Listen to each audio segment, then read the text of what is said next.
Have you ever noticed how mothers keep on giving? Even when they're tired, they'll skip meals so their children can eat. They stay awake to ease the suffering of their children. They carry burdens nobody else sees. They show love, asking nothing in return. Some mothers show smiles on the outside while running on empty on the inside. They're empty emotionally. They feel sick and tired of being sick and tired. Constant exhaustion, even after rest. Feeling overwhelmed by circumstances. If it's not one thing, then there's another. Empty financially, struggling to pay bills or buy groceries. Living paycheck to paycheck, having more obligations than resources. Empty spiritually, feeling distant from God, feeling spiritually drained. So tired they neglect prayer and worship. Empty physically. They neglect their own well-being, taking care of others. Lack of energy or motivation.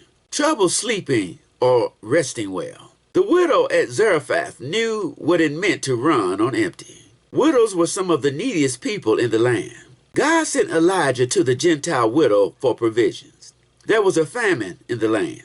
Her cupboards were nearly bare. She only had enough for one last meal for her and her son. She planned to prepare it and then die with him. But when she thought she was at her end, God was just beginning to bless her household. This mother faced a crisis.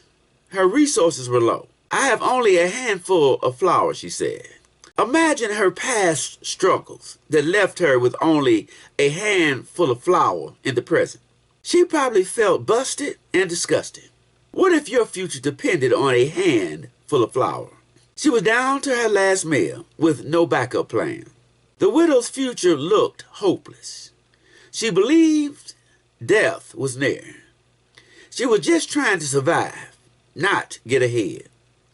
Fear had replaced hope. Many mothers today feel the same way. Sometimes the strongest people are empty and hurting, trying to hold the family together, carrying weight of the world on their shoulders, sometimes suffering abuse and being disrespected. But God specializes in helping people at the end of their rope. We take life for granted with fast food, online shopping, and grocery stores. We should realize that every meal we eat is a miracle from God. We may stay across the world from the farmers who grow our food, but we can't live without them. In the model prayer it says, "Give us this day our daily bread." It's proof that God cares for us, and he uses many hands to feed us. A mother challenged to trust God. God tested her faith. "First make a small loaf for me," the prophet Elijah said. Elijah challenged the widow to act on faith and feed him first with the last of her flour for bread. She knew that the Lord was with him. Elijah declared if she trusted God, he would supply all her needs. The prophet Elijah would have struggled with that request today. We try to analyze every situation instead of walking by faith. This request would sound unreasonable. This demand wouldn't have made any sense. Why would I give what little I had? Everybody knows that a bird in hand is better than two in the bush. We value what's in our hands now over what we might get later. Simply, we don't trust in the power of God like we did in the past. We're too intelligent. We live in the information age. Yes, we know a whole lot about absolutely nothing. If we knew what we should know, we would trust in God. Faith often requires surrender. God asked her to release what little she had.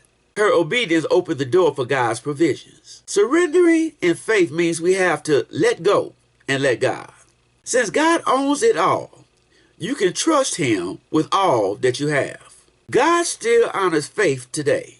When we trust him in hard times, when we obey him despite fear, when we put him first in our lives, faith is trusting God when the cupboard looks empty. Mom was sustained by God's provision. God provided daily. The jar of flour was not used up. God didn't fill it up all at once, but he gave them enough for each day. Her obedience brought overflow. What looked insufficient became more than enough. God turns scarcity into substance. Has anybody experienced God's overflow? God can bring overflow to empty places. Jesus fed 5,000 people, and there were baskets left over afterward. In Malachi chapter 3, verse 10, it reads, God promised to open the windows of heaven and pour out blessings there wouldn't be room enough to receive. God knows how to sustain a household. He can stretch limited resources. He can renew tired strength. He can keep a family together. When God is in the house, emptiness doesn't have the final word. Maybe today you feel like this widow woman, running on empty, tired in your body, drained in your spirit, carrying burdens nobody knows about. You've been trying to hold the house together, trying to keep food on the table, trying to stay strong for everybody else. But deep down, you're exhausted. This widow thought she was preparing her last meal, but God had already prepared a miracle. And I came to tell somebody that God sees your empty place. God sees your tears and your struggles. The same God that kept the flour from running out is the same God that kept the oil flowing, is able to sustain you today. You don't have to carry the burdens any longer. Let go and let God, because God is a miracle worker.